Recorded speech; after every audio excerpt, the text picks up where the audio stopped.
Hello, Ryan here, and welcome to Star Citizen Sunday. This is a weekly show which covers all of the news from the week just past. Be sure to subscribe if you like what you see, and let's get on with it.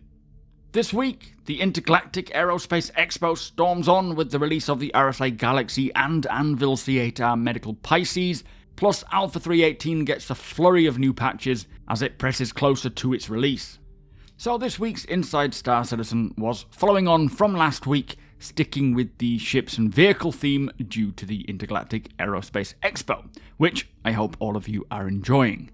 Now, it began with the introduction to the RSI Galaxy, and this is a large multi-crew ship, and they say that as they head towards more lawless systems like Pyro, multi-role and multi-crew ships are going to be a great benefit, allowing players to adjust their ships to whatever role they need them. Now, the RSI Galaxy is the Constellation's big brother, and it is a large multi-crew, multi-role vessel with true modularity, meaning the middle section of the ship's interior can be swapped out to suit whatever role the player desires. That will support the various gameplay loops available now, and in the future. Now, the Galaxy has less focus on its combat capability and more on industry, and style-wise, it does follow with the RSI brand, looking very industrial but quite sleek, big exposed engines with metal materials to complement the rest of the ship. Now, on the inside, it has the classic upturned walls that are narrower at the base and then open up as it rises higher up.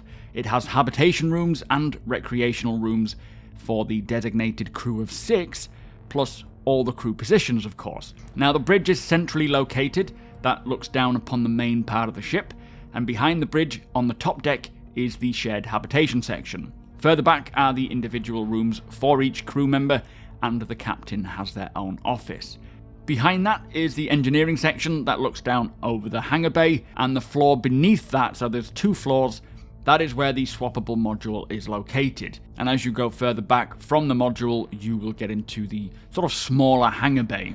Now, there are currently 3 modules available for the Galaxy, with more planned later on. We have the cargo module, which will increase the cargo capacity of the ship quite drastically, the refinery module, which can track to up the saddlebags from the mining ships like the Prospector or the Mole, and the medical module that has a central lift to take you and the injured patients straight into the module so you can get them into a bed as soon as possible, or alternatively you can use the hangar at the back of the ship and fly someone in. So for example, the C8R would be a great accompaniment to this ship, bringing them in stable on a tier 3 bed and then moving them to a tier 2 or tier 1. Talking of beds, it does state on the ship specs option that you will have the option between 1 tier 1, 2 tier 2 or 3 tier 3. So exactly the same option as the RSI Apollo, giving you 2 medical rooms either side of the module that you will likely be able to choose what bed you put in there. So 1 tier 1, 2 tier 2s or 3 tier 3s, and each room can have whatever it wants. Now, they do mention that modular ships are still very much the plan, and I do agree with what they said a little while ago, that there is room for both modular and variants. They should have both options in Star Citizen, so I'm glad to see that more ships are following this modular route, as they are a great investment into gameplay. And by investment, I mean in-game or with real money. It is your choice, of course, whether you buy them or not. Now, they also say that now they are getting closer to being able to deliver modularity, they are looking at these types of ships again. Now, personally, I am a big fan of the RSI Galaxy. Both its styling and modules are very enticing for being able to engage in a lot of gameplay types, and even more as those mechanics get fleshed out. Now, of course, it is a concept ship, but I'm thinking that the intention here is that they will bring this ship earlier because it does complement the current game now, rather than something like one on the backlog like the Endeavour, which is a capital ship, so a bit too big to be bringing in right now while they need the resource network, but also it won't have the gameplay associated with it, like farming and so on. So to me, I think what they're doing here is putting up a concept sale for a ship that they're intending to work on a lot sooner than the ones on the backlog, just purely because it will benefit gameplay now and in the near future, especially when Pyro comes along. Now, the Galaxy is also a great goal for a group of friends or a small org to sort of work towards, and once modularity comes along, I'm sure we will hear more about what this means for ships that can support it, and hopefully see other ships like the Caterpillar get their options as well. But do let me know what your thoughts are on the RSI Galaxy. Now, next up, we took a look at the Anvil Pisces C8R, which is a new entry medical level vehicle, which is a variant of the standard Pisces. Now, it is a little bit faster than the regular Pisces, so it can get to the patients slightly quicker, but it is not capable of jumping quite as far as the original Pisces. Now, it has flashing lights and a traditional medical skin, and talking of which, all skins, be that for the base variant or the medical variant, are interchangeable, so you can swap them as you please. Now, on the inside, as you first walk in, you are faced with the decontamination ports on the bottom and the glass sliding door, very similar to the Karak. They've clearly used the same assets here. And it was mentioned a while back that they do intend on scaling the player status effects to include things like viruses. So one day we will need to decontaminate, quarantine, that kind of thing. All that will eventually be necessary. So as much as this doesn't have any gameplay implications right now, it certainly will do. Also in this area, you can see there is a lot of component slots. Now, once you go through the glass door, you will see a tier 3 medical bed. On the left is a lot of storage, which does come with medical devices as standard, and in the future we will likely be able to restock this from shops. One jump seat for the doctor, the other one was removed to make way for this medical terminal, which you can use to treat incapacitated or injured players. Now, the C8R is a great accompaniment to the Karak, which has a tier 2 bed, so being able to use the Pisces as an ambulance to pick up the player or the NPC and treat them. But it's also a very useful ship, is the C8R, for bunker missions, using it to fix yourself up after a battle.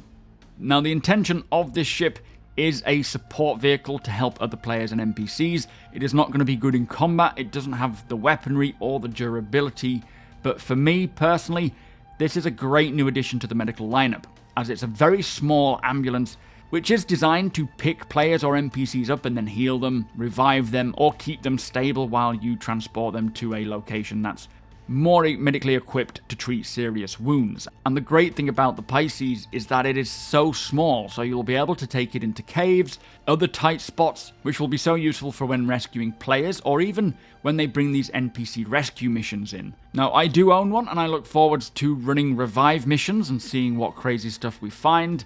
But before Inside Star Citizen ends, Jared updates us on the originally planned information regarding the Polaris and its interior reconcepting, which was supposed to be shown off in this episode. He did mention that the week before, but he explains that due to the Thanksgiving holidays, they didn't have enough time to get that segment ready. So instead, they will be able to show more in next Thursday's Inside Star Citizen. So a shame that it didn't come this time around, but I'm looking forward to it next week. Anyway, that was Inside Star Citizen. Let us move on. So also this week, there was an Anvil C8R Pisces Q&A to accompany the release of that ship. Lawmakers returned answering our questions, and as always, it is a very interesting Q&A, worth reading for any law buff. The roadmap had its fortnightly update, not a huge change, but it did bring more of 3.18 into a committed state. Talking of which, Alpha 3.18 continues to press on through the Evocati PTU, making some major progress with bugs, 30Ks, and general feature testing. There were actually 4 individual patch releases this last week, which was wonderful to see, especially as Thanksgiving kind of interrupted that flow. But hopefully that cadence will continue through to next week as well. Now, I have no idea when a Wave 1 is expected, but they are certainly cranking through it quickly now. As always, I will continue to cover all the patch notes as they roll them out, with the latest Evocati patch notes linked in the description below. And finally, the IAE is going strong, with the Pisces and Galaxy reveal and sale now on, plus many more manufacturers showing off their vehicles. I do hope you're all enjoying it and having a great time, and the event is scheduled to finish on the 30th of this month. So that brings us to the end of the show. If you do enjoy my content, please consider subscribing and hitting that like button. Also, I am able to do this thanks to my very generous patrons and channel members. If you appreciate what I do and would like to help make it even better from as little as $1 a month, all of the links are provided below.